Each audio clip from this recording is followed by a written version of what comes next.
Bonjour, bienvenue à notre deuxième jour de notre neuvaine pour nous préparer pour Noël.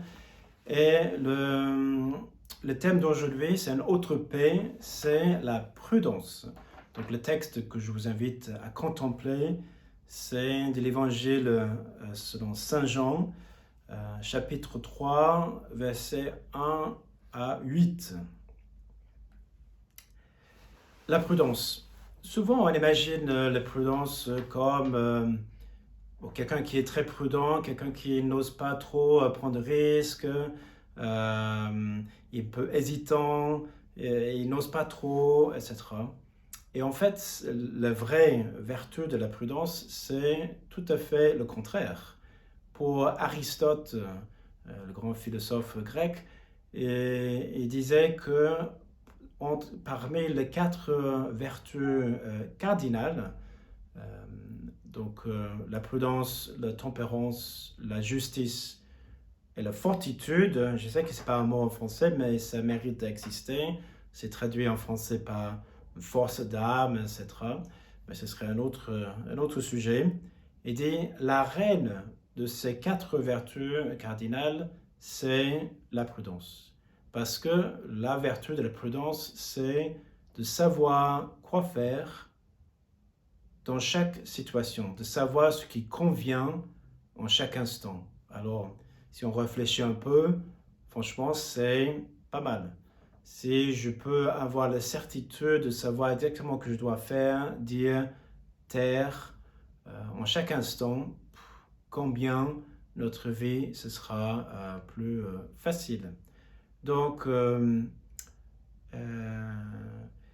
combien de fois on passe notre temps en réfléchissant ou en être un peu tourmenté, si vous voulez, peut-être c'est un peu fort, mais d'être un peu dans le doute. Est-ce que j'ai bien fait? Est-ce que j'ai bien géré? Est-ce que j'ai trop dit ou pas assez? Est-ce que je dois quelque chose? C'est maintenant? Voilà. Et on peut passer quelquefois la nuit en pensant à ça, cette situation, on ne sait pas exactement comment faire. C'est là où je vous invite à invoquer l'Esprit Saint. Parce que l'Esprit Saint perfectionne cette vertu de la prudence. Celui qui sait mieux que toi et moi où réside notre vrai bonheur et qu'est-ce qui convient en chaque instant, parce qu'il sait exactement qu'est-ce qu'il y a dans le cœur de l'autre. Il est capable de nous transmettre par ses inspirations, de dire vas-y, dites-le, c'est le moment quand j'hésite, ou au contraire, de dire attends. Alors, il y a des moments où ça ne convient pas que je dise quelque chose, ou je reproche à quelqu'un de mal qu'ils ont fait, même si c'est important, parce que l'Esprit Saint, il dit, mais tu n'es pas en possession de tes passions. Si tu parles maintenant, tu vas regretter parce que tu vas dire trop. Ou peut-être l'autre n'est pas disposé de recevoir un reproche en ce moment. Donc, il faut attendre. Donc, ou un mail, etc. J'ai très envie de répondre aux choses, c'est pas possible, etc. Et c'est là où l'Esprit Saint, qui nous perfectionne cette vertu de prudence, cette sagesse, si vous voulez, et qui nous souffle, il dit, attends, vois ça demain, tête reposée, etc. Prends du temps. Ou quelque chose, je dis, mais l'Esprit Saint dit, mais tu ne sais pas toute la vérité. Et c'est dans la prière, avec l'inspiration de l'Esprit Saint, que l'Esprit Saint souffle dans mon cœur et qu'il m'éclaire.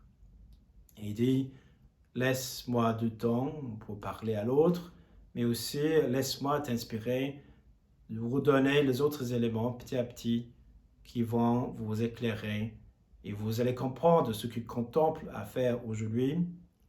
C'est pas cela qui convient le mieux. Et parfois, quand quelque chose qui m'énerve, j'ai envie de dire tout de suite, l'Esprit Saint il dit attends. Donc je dis ok, Esprit Saint, il faut que je dise quelque chose, je ne peux pas laisser ça passer, mais je te laisse me donner le feu vert. Et souvent, c'est 2, 3 jours après, voilà, dans un autre contexte, on est un peu plus détendu, et l'Esprit Saint dit, vas-y, dites-le. Tiens, à propos de l'autre jour, et l'autre, oui, j'essaye, désolé, et on s'explique, sans se que tourne au vinaigre. Donc, comme challenge, si vous voulez, quelque chose à mettre en place pour cette nouvelle, je vous invite chaque jour, ou même aujourd'hui, de commencer la journée, si ce n'est pas déjà fait, en invoquant l'Esprit Saint. Demander à l'Esprit Saint d'avoir cette sagesse, qu'est-ce qu'il faut faire, dire, pas dire, etc. D'avoir cette sagesse qui vient de lui. Et devant chaque moment important de la journée, une réunion, un coup de téléphone, ou quelqu'un, tu sais, qui ça avait d'être un peu difficile, la rencontre, de prendre l'habitude d'invoquer l'Esprit Saint, de dire « guide-moi » parce que je sais que tu sais mieux que moi et tu me donneras, tu m'inspireras les paroles, les gestes, les actions. Ici, je deviens vraiment docile à l'Esprit Saint, vraiment conduit par lui, comme dans le texte que je vous donnais à méditer. Là, l'Esprit Saint a, carte blanche pour vraiment me conduire, m'inspirer, de faire des actions qui dépassent ce que moi que je peux prévoir. Et là, on est vraiment conduit par l'Esprit. Donc, je vous invite à travailler la vertu de la prudence aujourd'hui. Et je vous donne rendez-vous demain pour notre prochain thème, notre prochaine lettre P pour notre nouvelle de Noël. Allez, je vous souhaite une bonne journée. Au revoir.